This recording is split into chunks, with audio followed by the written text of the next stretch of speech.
Hey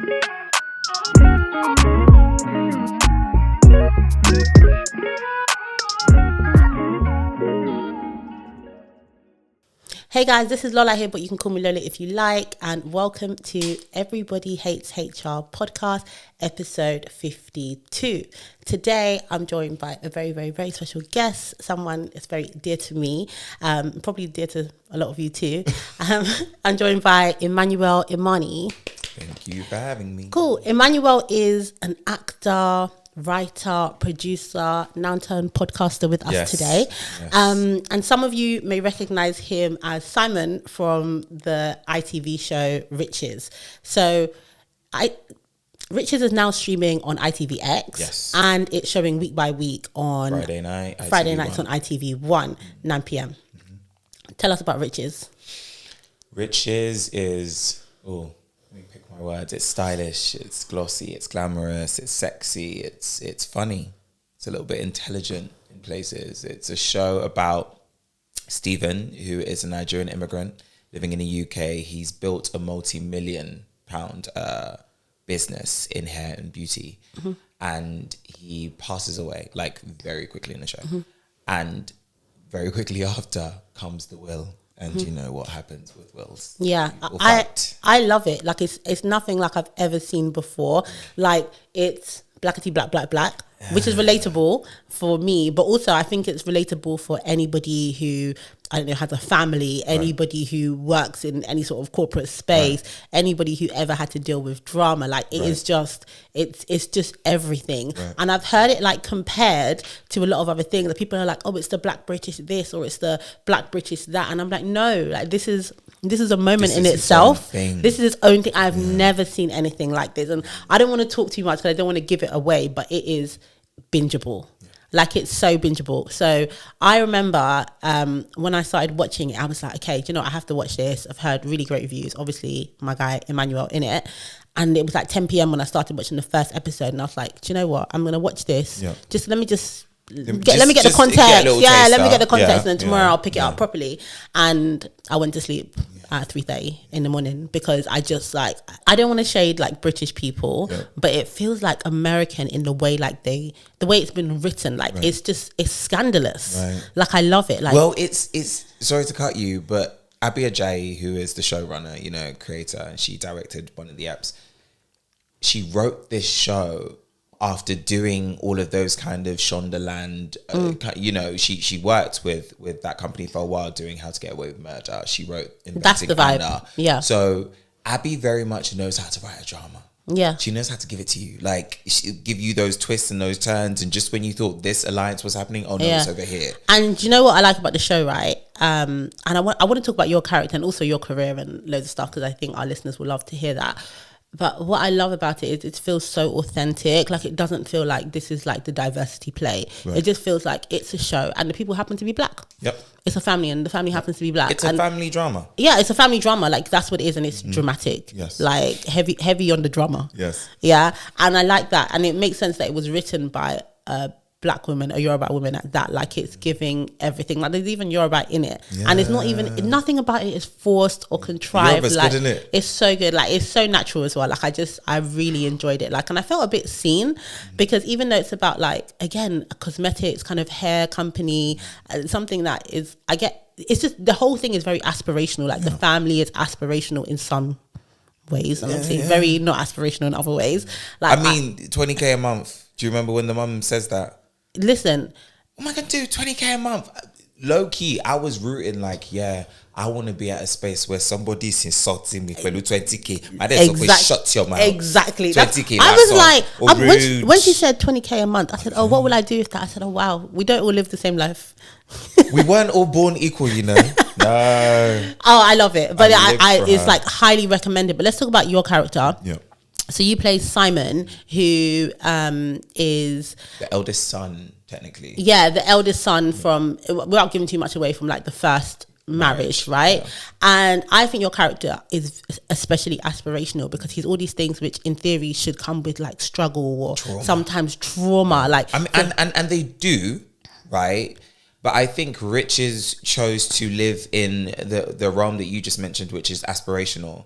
Like, what does it look like when a queer man who is Nigerian gets the therapy, and gets the sustainable relationship, healthy relationship, you know, then gets the career, and the career is booming in like any kind of workspace. Like, scripturally, the way they wrote it, he is a celebrity stylist, so he's worked with the likes of Michelle Obama. You know, he's gotten there in his career. And I think what also aspirational about it, which some of us will be able to relate to, is you can tell, even though there's so much subtext, like you can tell that he is playing in a space which should be or is predominantly white, like it's in a white dominated space, but he doesn't wear that on his chest, like he doesn't wear it on his head. He's like, he wears his talent first, and I love that. Like it's so subtext, because he's not saying I'm amazing, I'm great, but the confidence that he exudes as a character and what you were able to portray, it just shows that. And I think that's very aspirational. Like that's what I aspire to be. Like I don't want to talk too much. I'm not afraid of blowing my own trumpet, but I would love to get to a place where it's like I don't need to, like when I enter the room, like people already know, like you carry that with you. Absolutely. So I feel like that's quite aspirational, the fact that he's queer and that even you got to represent that, the fact that he's black, and none of that it's just him. Like it doesn't, it's not, I like the fact that it's just normalizing everything. Like the fact that it's not weird that the cast are black. It's not about them being black. You know, the fact that it's about it. I mean, it's you know, certain shows that you watch are about a particular thing, like they're trying to portray a particular world, right? I think when we've been compared to Succession, you know, Succession is depicting white upper class, like top 0.1 percentile of the way they talk about billions in that show, that is a white space that they're referring to. And that's a particular thing. When you watch the way that show is structured and put together, every character of importance pretty much is typically white, but bar maybe a few, but it's a white dominated space and it's meant to be that. Whereas our show is actually about this man forming a business on something he knows, which is our culture. And then it's kind of trying to inspire people to say, what would it look like if we took ownership of our culture? You know, because we have an episode where we talk about colorism. Yes. Eloquently, gently. You know, and we don't shove it down your throat. We just kind of talk about it practically in a business setting of what would it look like if a black company was to discuss colorism? What would be the positives and the negatives? And you have to understand, like, sometimes it be in your own camp when people ain't rooting for people that look like you. You know? And we gently try to cover these things. And I think we did a good job. No, I think you did a really fantastic job.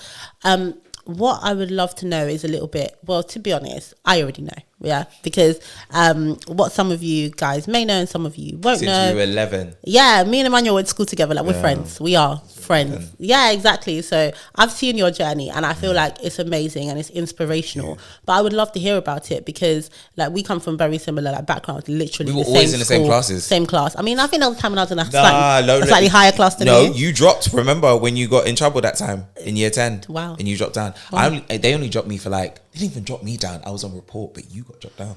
Wow. Yeah, so they in our school B. Was it in B? Our school? Yeah, they use for if you were particularly smart, they will punish you by putting you in lower classes. I think that's actually very wicked. So bad. It's very wicked. Like they will punish you by putting you. It's weird for everybody. In the class. It's a psychological warfare because what they're knowing is that you're not going to be stimulated in this class, and you're get. There was a time, and I want to tell you, we went to a good school in maybe not the best area at the time. So we went to a Catholic school. Shout out, Sacred Heart. Sacred Heart. Mr. C5. Yeah, Mr. C5.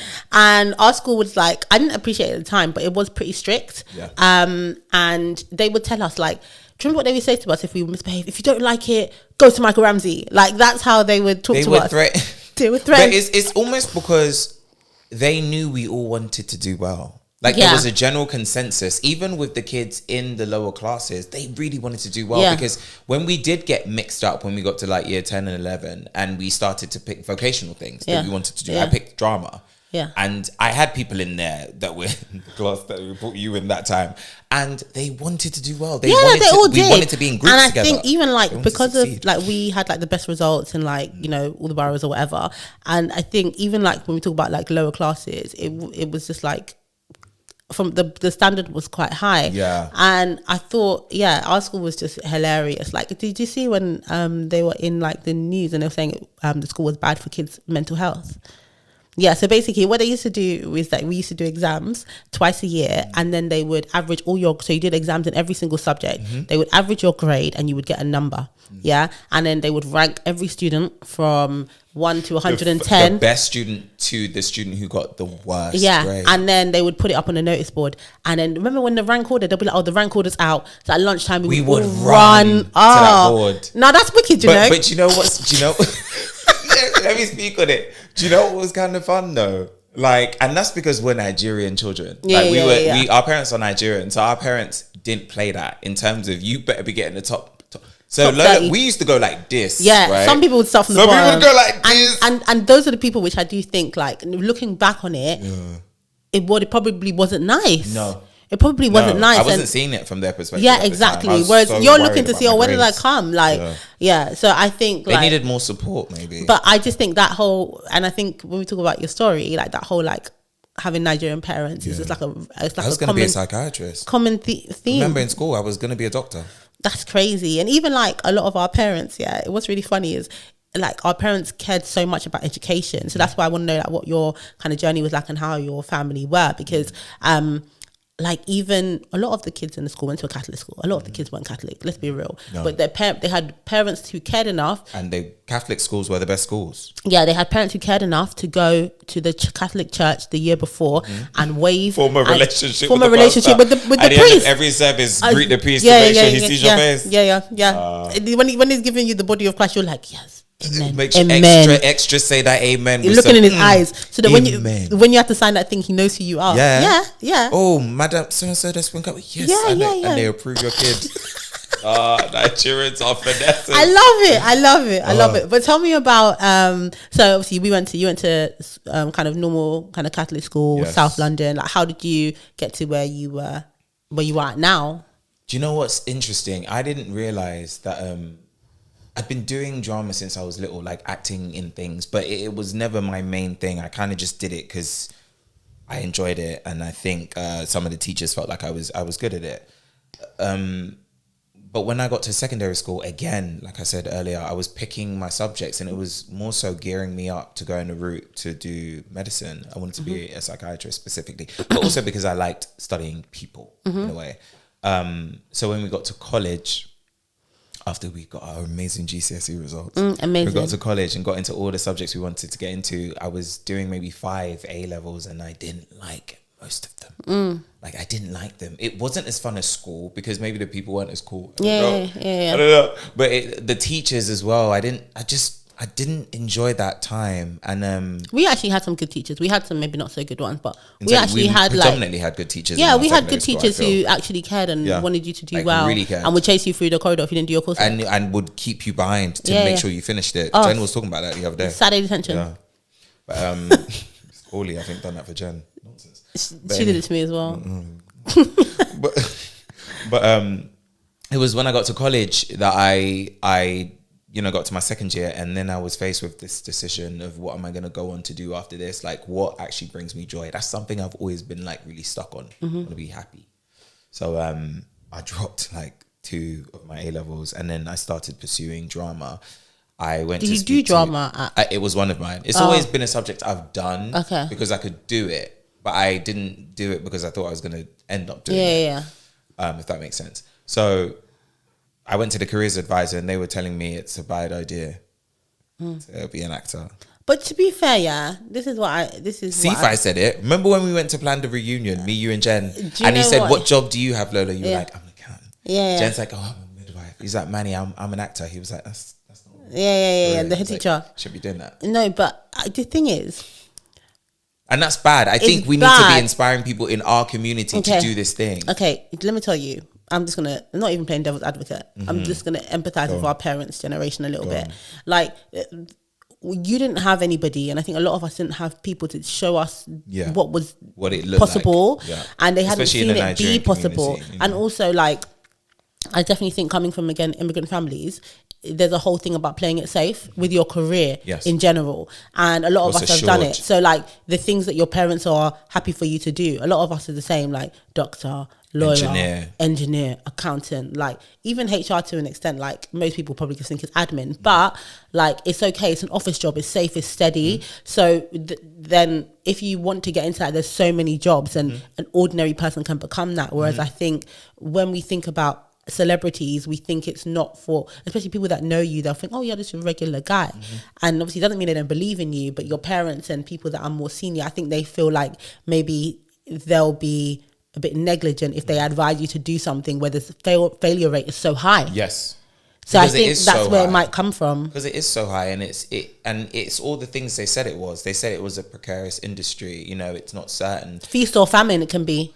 But they also, one of the things I think they don't tell you about the acting thing is because they don't know it, they don't know of that experience, but it can be depressing, like incredibly depressing, like crippling.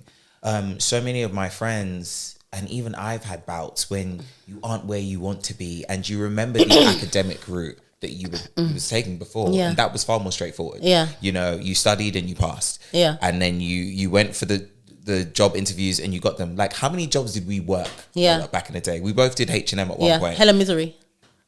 But like, we never didn't not get jobs. Like, we were impressive, I feel, you know. So for my mum, that must have been hard, her watching my journey. And that's one of the things actually that spurred me on to start writing and try to create my own thing. What did you do when you left sixth form in the end? When I left sixth form, I went to drama school. Okay. I got into a school called Arts Ed. I went there for about a year and I learned so much. I didn't, coming from where we come from, I feel like we're so disadvantaged in a way that people don't come back to say, this is what I've done, because nobody's, I guess, done these things yet. I don't know.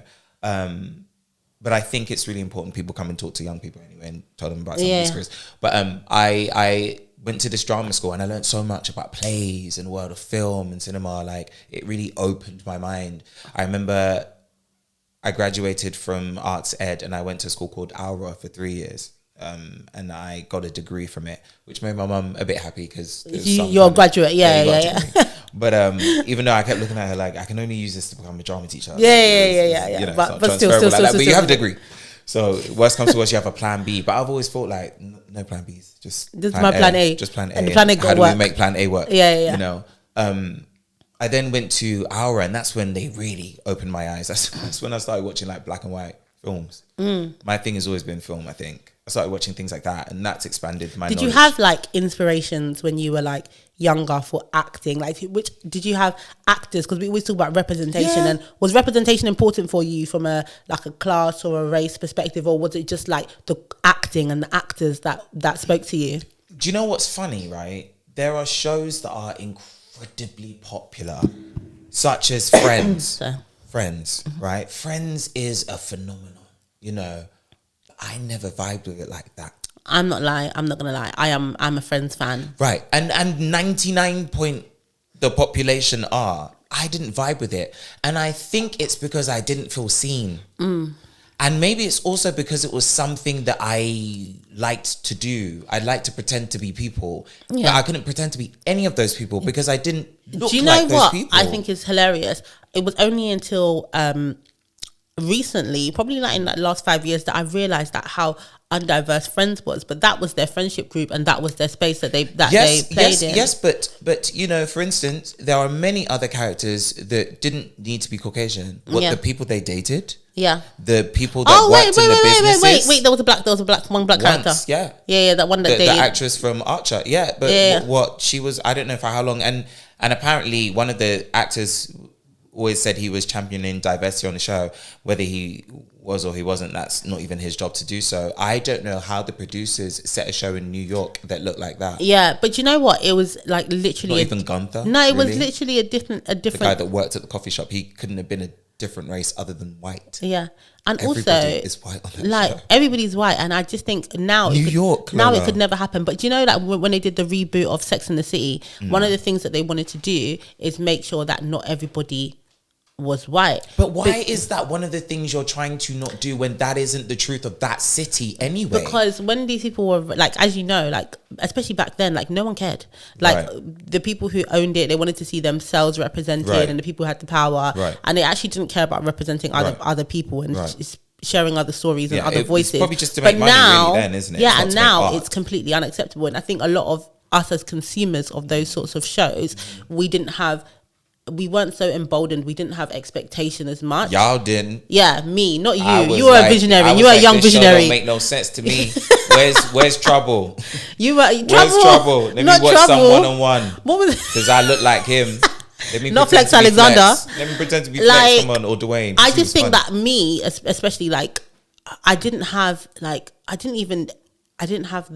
not even audacity. I didn't have the language, maybe. I had the language, and what's the word? Like, I didn't feel entitled. I have so much entitlement now. I probably, when I used to watch shows, I had like a specific set of shows which I thought, okay, I should be seen here. Black shows, yeah, where like and typically they were American, right? Because the UK wasn't giving exactly. It to us. One-on-One, Sister, Marisha, all those shows that we could watch, be seen, and be like, okay, cool. And then I said, okay, that's my lane. We get this small pocket, and then everything else is either fully about us or it's not about us at all, and that's how it was.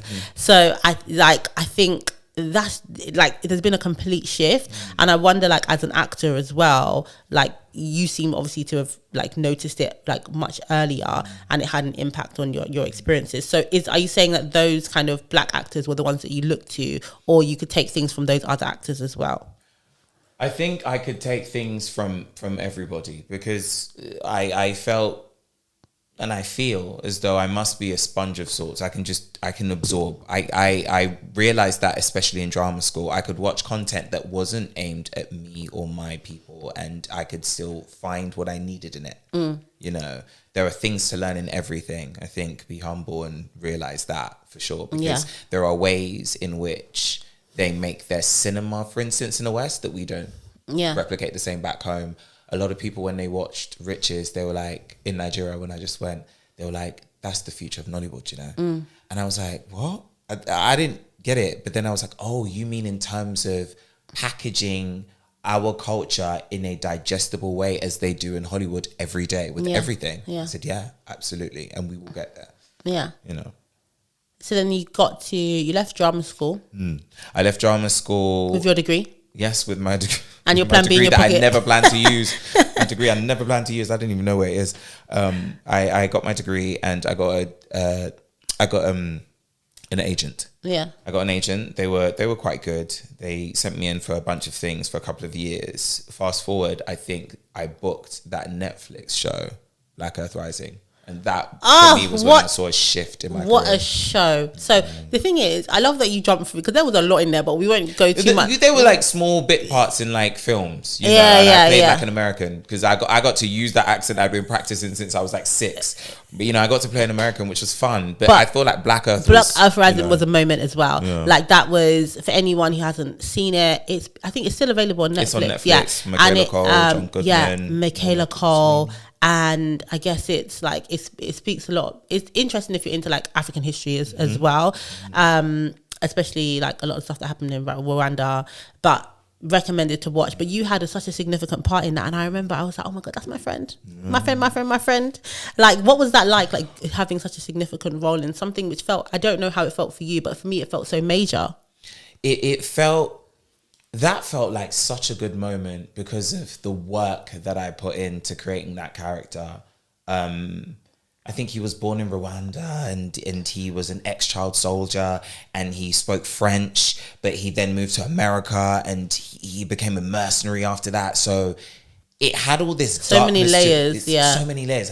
But then the accent, I had to create one. Yeah, like I had to create a Rwandan French American accent. Yeah. So I remember working with the accent coach on that for weeks, like forming a whole new accent. You're very good at accents, because you know, like that's one of the things. Yeah, like I can't stand a bad accent.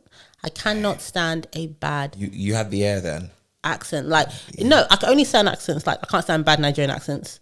Like as Yoruba, like any of that stuff, like if I can hear it, I'm like, that's Didn't why. That make you feel good in Riches when the accents were like? Yeah, I loved it, and like, but that's why I remember when people were talking about Black Panther when it came out and the accents in it, I'm like, people are like, oh, but what accent is this? I'm like, Wakanda is not a place. Not a place. They literally could make up accents. Yeah, they can. Like, it'll be good for you to generally sound like you're from the same place. Because one of the people on there is doing American. Apparently the actress on it, she was too old for them to convince or teach her. She's just that one, American. the one that got her like American the one that got her like first role when she was like 80 She's or just something. American. Yeah, it is what it is. We don't know what life is like in Wakanda. We don't. We don't. And Americans are everywhere. Maybe she found herself there. So actually, that takes me. So then you got Black Earth Rising, and I think there's just been a load of stuff since then, right? Yeah. And what I wanted to speak to you about is, I remember like, I've watched you in a lot of things, like even some of the smaller things, some of the smaller parts, some of the bigger parts, and like when I watched Riches, that was the first time I've seen you play like a queer character.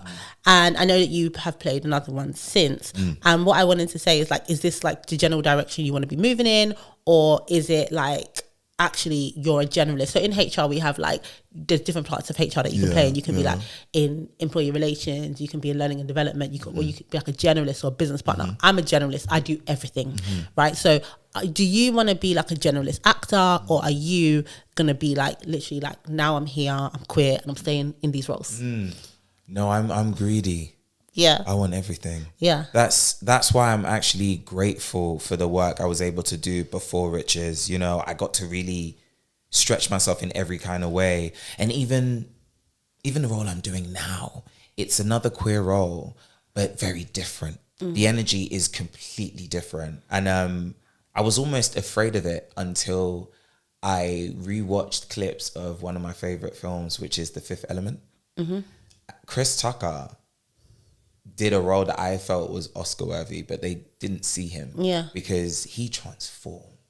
Oh, I remember. Isn't he like Ruby quite Rod. a flamboyant character? I remember Fifth Element, Ruby and Rod, he was giving it. Like, that's not his energy. This character I'm doing now is very effeminate. It's not particularly my energy either, but I enjoy playing. Yeah. I enjoy really playing, and playing is all about doing things that aren't necessarily me. They scare me a bit, but it's not who I am. Yeah. So I want to try it. Yeah. So I want to try everything. And it's not even trying it, because that's what you've been doing. Yeah. Yeah, so this is new. I want to keep trying everything. And is there like ever a risk of like, okay, now people have seen you in Riches, one of the bigger things that they've seen you in, that they'll be like, okay, yeah, now you're a queer actor and you play queer roles. Do you worry about that?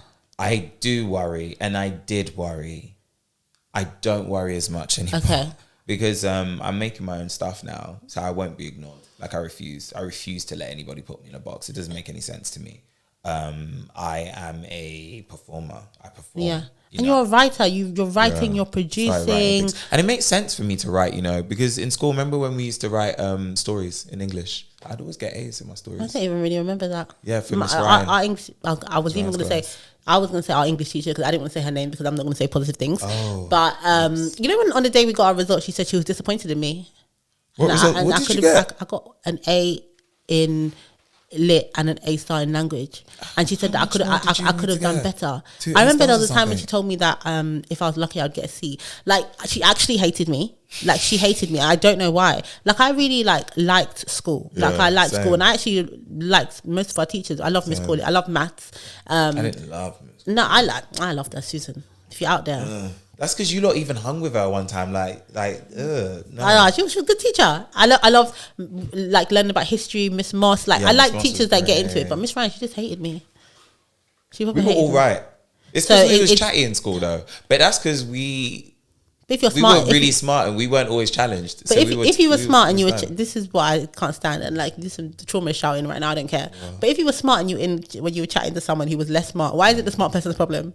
Someone could turn to you and ask you what happened on EastEnders, and you respond. I finished my first of all. You ain't gonna interrupt me until I'm done. I finished my homework. I finished my classwork. I'm done now.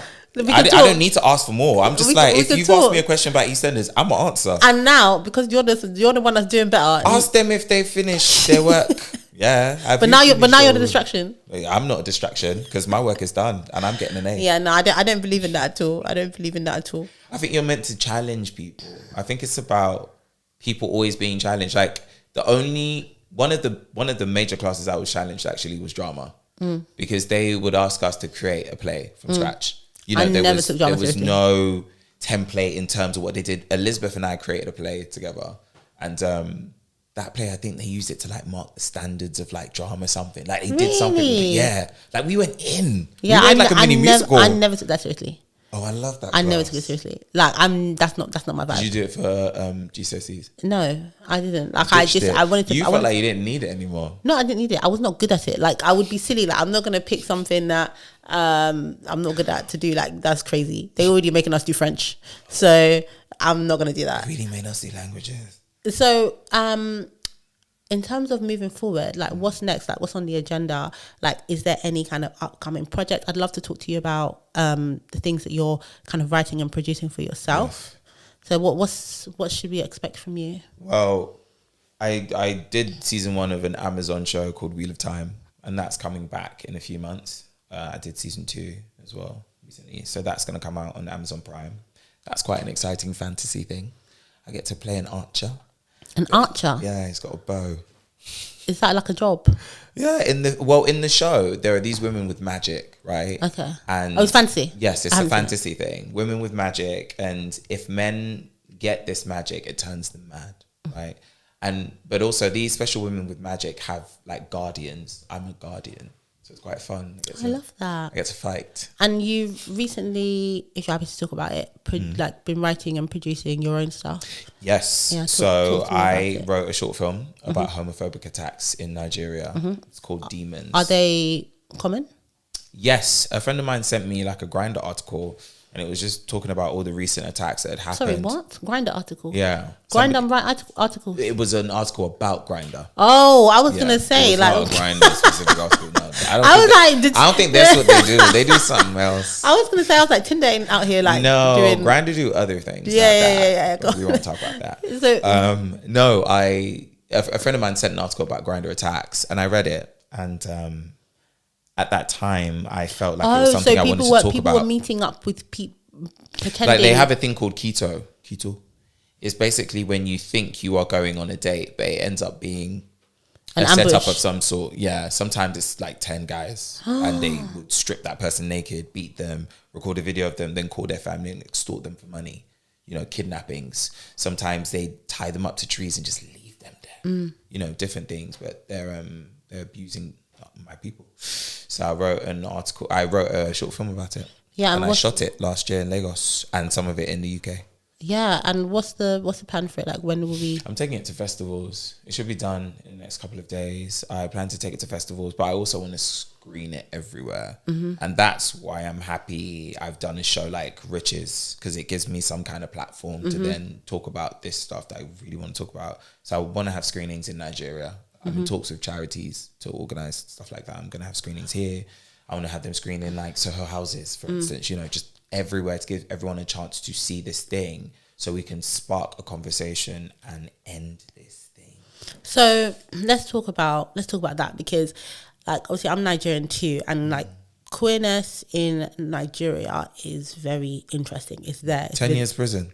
But it's very much there. It's been there. There are people. You can't say it. Yeah, there are people who are very. You can kind of be it if you're rich. Yes, so there are some very notable people who somewhere kind of on the queer spectrum, and they're even you even see them in like shows and stuff now. We don't need to name, but we see them. Yeah. We assume, because it's very unspoken. It's like, okay, you can be here, you can play in this space, and you can entertain us, but you're never gonna get like a romantic storyline, or we're never gonna outwardly say what it is. No, you'll never be a main character. You'll never be a main character, and if you're a main character, you're like.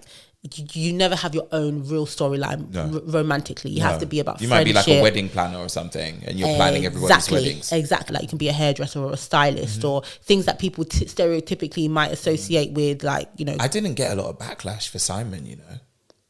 But Riches. And why do you think that is? So I refused to go to Nigeria in December. You know, I like to go every December. Dirty December. I was like, I found out the show reached #1 on Prime Video in Nigeria, and I said, I'm not going. I'm not going because A, there'll be an expectancy anyway of me because I've just done this show, and B, I was like, I don't know what could happen. I'm just not gonna go. Yeah. So I didn't know, and I didn't know how known or seen it was there. I just didn't have much of a clue. Then I had to do pickups for my short film. I had to go back. I had to fly back to Nigeria, and I had to get more footage. Explain what pickup is. So basically, we're in the editing stage of the film, and we realized there are shots that we really need to make the film work. So we have to now go back and reshoot. Yeah. So I had to fly back to Nigeria. I was like, okay, cool. I go back to Nigeria, and I go to some events with my friends. One of them, Zainab. And people are coming up to me, riches. At one event, people ran up to me like I did a Marvel film. I was like, yo, like, is Marvel film? I was like, is this what it's like to be Chris Hemsworth? Not okay. Captain Queer. I said, it's me. I'm the one. The way they ran up to me, I said, okay. Like, it was really nice. But the one thing I felt like, it's so nice that I'm getting this positive response. But I'm aware that Simon wasn't overtly effeminate. Yeah. Simon, he had a partner, yes, but we didn't see them together apart from maybe once or twice. Yeah, It wasn't in his face. Simon just got on with his job. Yeah, it's like that thing we spoke about where it's maybe assumed, right, but it's not in your face. No, like it's not overt. We're not making out. Yeah, we're not doing any of that. So even my family have really enjoyed Riches. Mr. Riches, like, they enjoyed it. And I'm shocked because I was nervous thinking, this thing, I'm playing a gay character.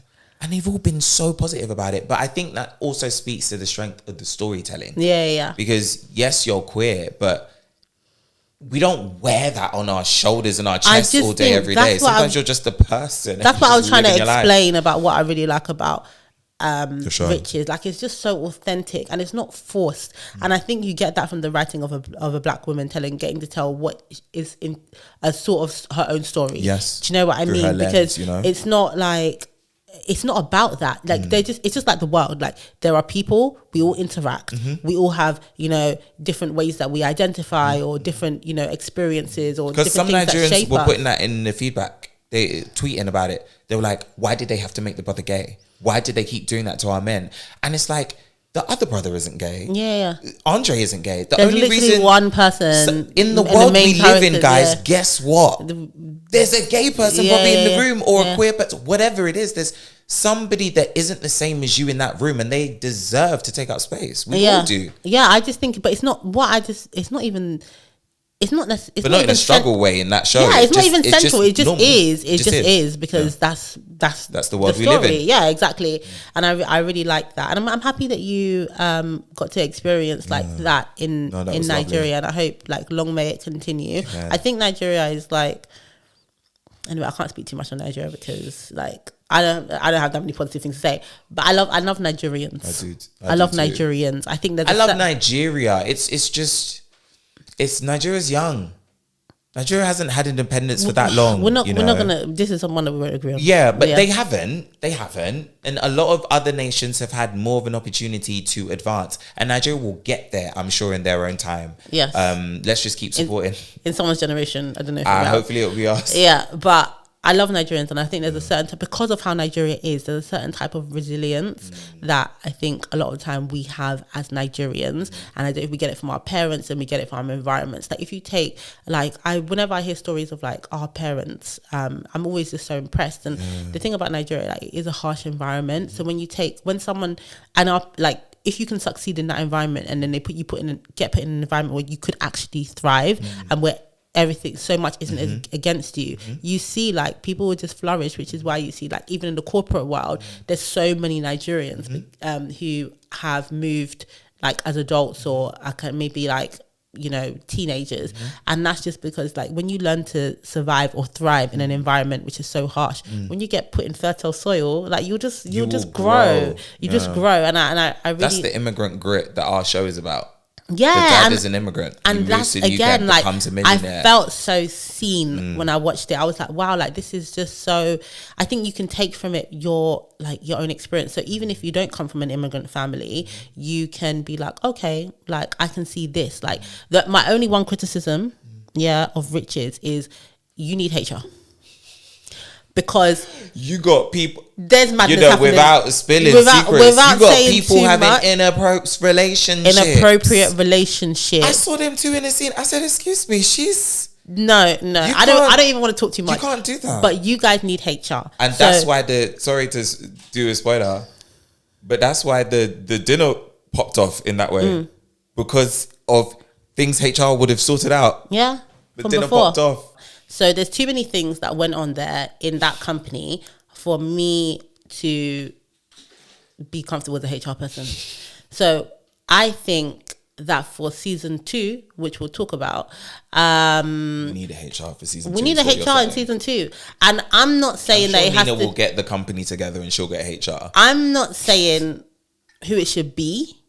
Maybe but Simon. I've got some. I'm willing to do consulting because if you're writing something, like you need to go get inside the mind of a HR person. Acting? Are you going to be on the show? To be honest, I wasn't going to put myself forward as the actor because you said earlier you didn't like doing it when we used to do it in school. No, have you changed your mind for free. Oh, for free. That's for free. But I reckon. But the thing is, if I had a character that I could really resonate with, I don't think I did at school. But if I had to play a HR person, I could play that all day. Well. I could play. But are you ready to do the tea? Pardon? Are you ready for the tea as well? Because obviously, as HR, you need to be having an affair with somebody. No. I'm a real HR person. We don't be doing that sort of nonsense. Oh, girl, you. But for the drama, messy. For the drama, I can do it. But yeah, I've got some feedback. What's the HR drama then? What's some of the dramas you guys have in HR that I'd be like, oh my gosh, that's tea? We've seen it all. No, but we're really involved in other people's drama. So we get all the information. So we deal with like workplace. We do a lot of other stuff, but drama, workplace relationships, fighting, stealing, harassment, fraud, embezzlement. All of it. We get involved in all of it. All sorts of stuff. Maybe Abby worked in HR and that's how she made riches. Embezzlement. There's too much stuff there. So that's my only feedback, that moving forward, you guys need to get a HR person. And I'm willing to be in it. Okay. Or I'm willing to consult to make sure that you really get the character down. Are you willing for us to pay you a lot of money to do it? I'm willing to take the money. Okay. But obviously I do it for the joy of the HR. Of course. But we will pay you a lot of money. We just want to make sure you're comfortable. I'll be comfortable. I'll be comfortable. As long as you're comfortable. But for the arts mainly. Yeah, obviously. So yeah, so hopefully we'll see that in season 2. What is the situation for season 2? You'd have to tweet ITV and ask.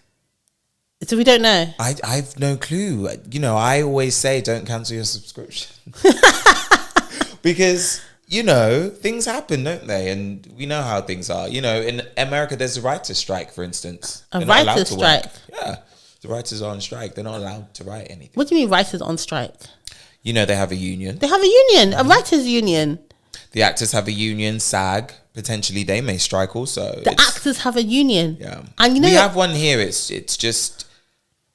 More lackluster, like everything else that we have here. Yeah, I get it. I feel you. So we're going to be tweeting ITV. Yes, please. Asking them for season 2. How I saw some tweets when it first came out, because it came out like a little bit later in the UK than it did in the US. I mean, I was kind of like annoyed because I was like, I want to watch it. But the US, they were just raving about it. And the Canadians. Yeah. And I was giving, excuse me, this is set here. Like, it's not fair that you guys are enjoying it before us, but they loved it. Yeah, they really got it. They loved it. Do you know what?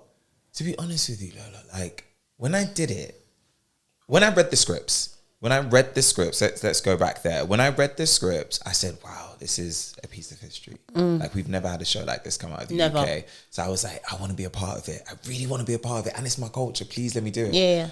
I'll give up. But obviously, sorry, when you went to the audition, you weren't giving this, were you?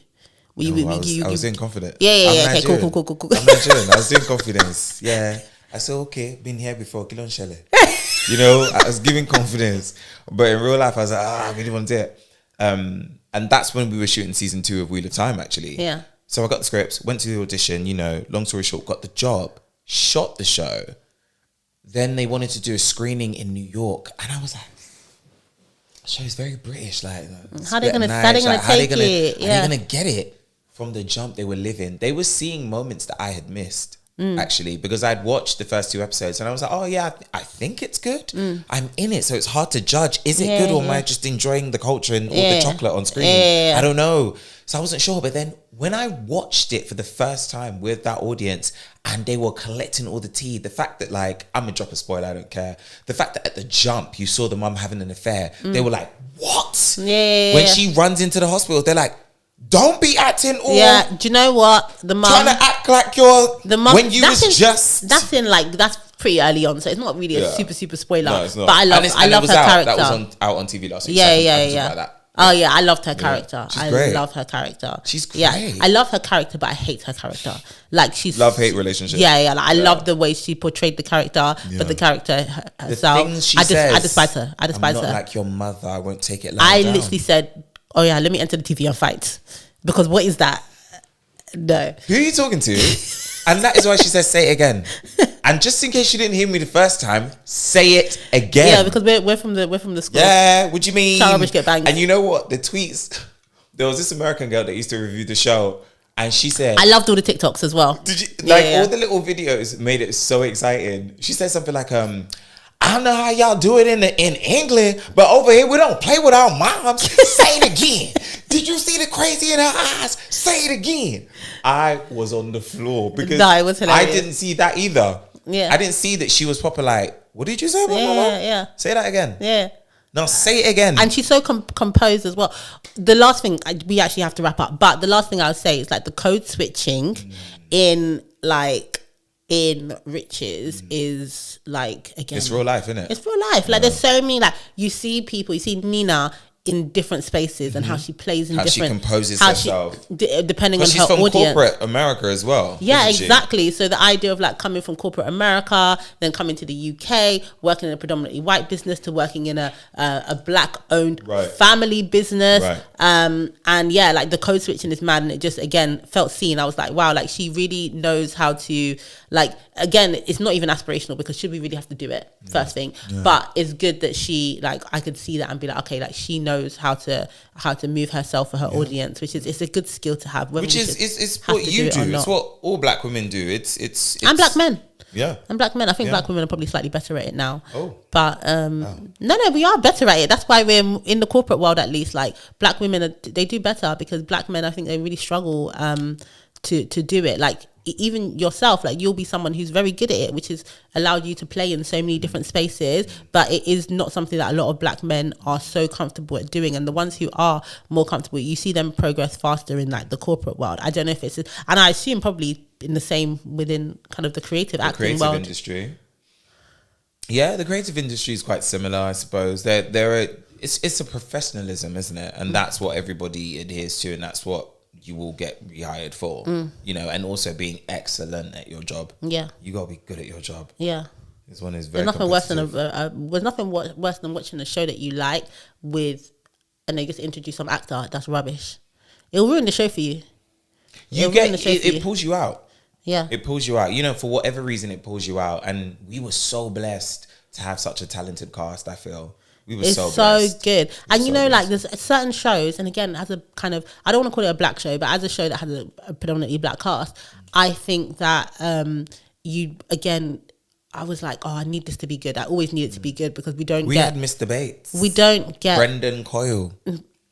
A whole Mr. Bates. What do you mean? So when I jumped on that set and I found out his name was on the call sheet, I said, I've got a new Downton Abbey fans. Mr. Bates. Mr. Bates. When I saw Mr. Bates, I said, no, not Mr. Bates. Mr. Bates. Not Mr. Bates. And you know I love me some Downton Abbey. I was fanboying him. What do you mean? So happy. There's a tweet. Find the tweet, somebody. There's a picture of me hugging up on this man because I said, you're Mr. Bates. I just think, like, you know, you don't necessarily have like the same grace. So I was just really happy that it was just so great. Yeah. Like you don't have the same grace. Like I'll give you an example. I've been in the middle of watching this Harry Potter marathon. So I'm watching all the films. And I didn't. Harry Potter's not my bag. Don't say that because we're friends and it will just upset me. There's not enough black leads in that. No, but there's not enough leads. Let me tell you why I say there's about not enough leads of color. I'm even going to mention. I'm even going to mention something. I'm even going to mention. All the leads of wait. So can you stop doing Harry Potter? There were no Asians in it. That's not true. That's not true. That's not true. That's not true. No, wait. Listen. Anyway, there were no Hispanic leads. Let me make my point. No Afro-Caribbean leads. None. Let me make my point. Don't know who you felt seen by in Harry Potter. I'm glad you enjoyed it though. I never said I felt seen. I was actually going to say. No, I asked you a question. I said I don't know who you felt seen by. I didn't feel seen by anybody. I didn't feel seen by anybody. But you're gonna cast spells like Hermione. You can't because you're not her. If I Expelliarmus you now, you're gonna know. Like her. You're gonna know if I Expelliarmus you now. Listen, so you look like her, so you in Harry Potter, if you watch the first one, what I can tell you about it is that the acting is trash. But they were children. Yeah, exactly. It was Tracy Beaker style acting. Yeah, honestly, having watched it when I was younger, I read the books, I loved it. And because it had that backing and because it's Harry Potter and it already had a fan base, it didn't have to be good. Yeah, so like even some of the really great things that people love, that's the point I'm making around Riches, like it just had to be really good because it's black and whatever. Like it wasn't going to be given the same grace to have that kind of the first trash. And that's a gamble, acting. isn't it? I'm telling you, I love Harry Potter. So if anyone's listening, but the Philosopher's Stone, it was giving Tracy Beaker in the dumping ground. But we love Tracy Beaker. Yeah, we did, but that's not what I expect from the big screen. Like that's BBC, you know. Yeah, that was back BBC office too. Production, exactly. Wow. And then the more time went on, the better the acting got. It got darker. It got that they improved as actors. Well, and they would have got training. And yeah, exactly. But that's what I mean. Like they certain things have the grace to be rubbish at the beginning. You mean things of color don't have the same grace? They don't have the same grace. Yeah, they don't have the same grace. And I just loved that it was excellent from the beginning. But we have to wrap up. So thank you so much for being with us today. Everybody go and watch Riches on ITVX. Stream it if you want to binge it. Just start early in the day. Don't be like me. If you're in America, it's on Amazon Prime. It's on Amazon Prime in the US, and then it's coming out weekly on ITV1 at 9 p.m. on a Friday. Yes. It's on week 3, so if you want to catch up and you want to be, tweeting live or whatever, just watch the first 3 and then you'll be up to date. 6 episodes. 6 altogether, yeah. So that's light work for me, Light the way work. you said you sat up and you just continued watching No, that was poor. That was poor form from me. I should have started earlier. But please. Know what you was installed. When it got to 2:00 or more, I said, look, there's only 2 more episodes. I have to do it. And the way they all end, you're like, how do I stop now? Yeah. It's drama. It's giving scandal vibes.